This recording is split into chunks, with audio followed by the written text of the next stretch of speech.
আসসালামু আলাইকুম রহমতুল্লাহ বরকাতুহু। কেমন আছেন সকলে? আশা করি ভালো আছেন, সুস্থ আছেন। তো আজকে আমি আপনাদের কয়েকটি আপডেট নিয়ে আপনাদের সামনে হাজির হয়েছি। এক নম্বর আপডেট হলো, আপনি দেশ ও বিদেশ থেকে এখন আর সেলফ ইন ডিভাইস ভেরিফিকেশন লাগবে না। এটা সেলফ ইন ইসলামী ব্যাংক এটাকে উইথড্র করে নিয়েছে, মানে উঠিয়ে নিয়েছে।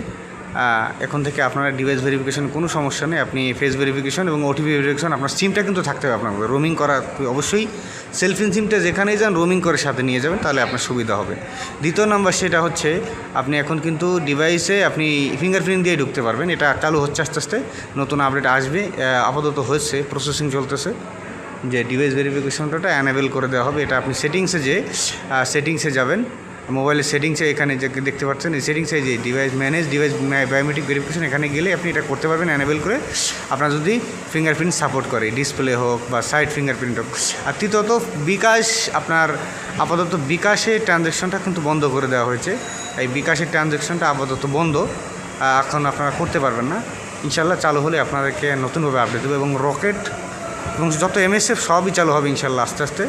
ও ইনশাল্লাহ সাথে থাকুন, আমাদের সাথে থাকুন ইনশাল্লাহ। আসসালামু আলাইকুম।